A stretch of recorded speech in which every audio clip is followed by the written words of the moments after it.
Christians. Do you believe the cause of the universe can be a man? It makes no sense. Man has a limitations. We're saying to you, man, but Christians don't believe it's a man. Yeah, they believe Jesus. If you believe in the Trinity, God but that's Catholics. That's more Catholics, which are a bit.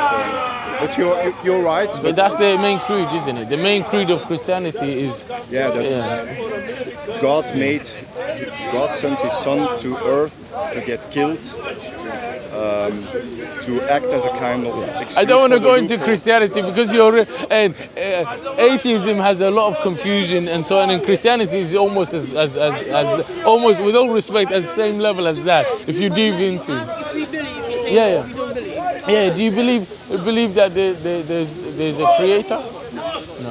What's your reasons for? Any rational evidence that can convince me there is a creator, and I don't understand.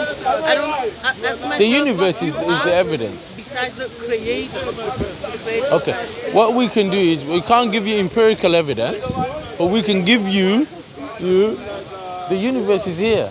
We can rationalize that this magnificent universe has to be caused by a creator that is uncaused, that was always there, and has the power and the ability to create it, which is rational argument. No, that's special.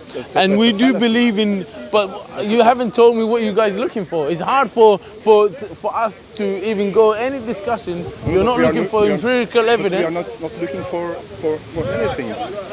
You are making the claim, so the burden of proof is upon you. Is at your side, and like we said, I'm not. I don't believe that there is no God. I said I am not convinced there is a God, which is also easy for me because then I can say it's the burden of claim, the burden of proof is for you or for the Hindu or for Buddhist or whoever.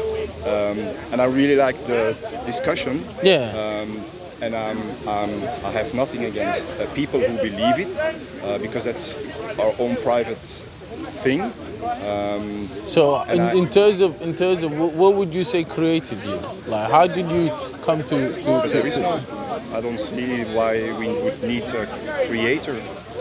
But when we analyze everything in the universe, it shows a design and well, to certain limits, yes. No. Hear me out. No, because your organs, you're paid of different parts. It has a specific. That's the argument from irreducible complexity. Design is not marked by complexity. We recognize design by contrasting it to nature. Does a tree when I say occur naturally? Yes, it's occurring naturally. And your cup, does it occur naturally?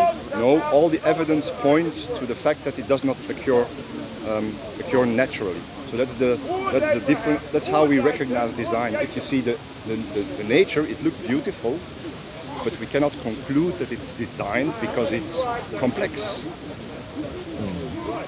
Okay. That's why. What I want to take you guys is, I don't know if you have you read any of the Quran.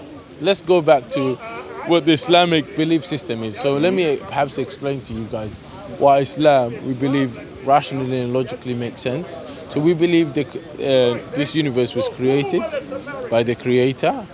And how do we know it? The Creator has spoken to communicated with his creation through prophets and messengers, through revelations. And the last revelation we believe in is the Quran, which is unchanged. 1400 years ago, literal word of God, and we can prove that. And in fact, it has a lot of scientific discoveries that the Western world and the world have discovered. I would not agree on that, but for the sake since of you guys are from France, I was no. We're from Belgium. Eh? Belgium? Yourself as well, Belgium? Yeah. Oh, bless Belgians. May all the Belgians become Muslims. Bless you guys. Now, what I would leave with you guys is since you mentioned a lot of things like, we don't know, or perhaps we haven't seen any convincing argument, there's a strong Islamic argument that convincing that everything that begins to exist must have a cause, and the universe is made of a lot of contingent parts. So at one point you must have a necessary being that all contingent parts depend upon. So the tree depends on the sun depends on something, and you cannot have all dependent things things, at one point you must say a necessary being that all dependent things depend upon. And that's called the dependency argument. And the strongest argument out there for the creation of for God's existence, I say, is with Islam. Yeah, you can go and do all the research in the world. I can tell you that. What's your name, by the way? Frederick. Frederick, nice to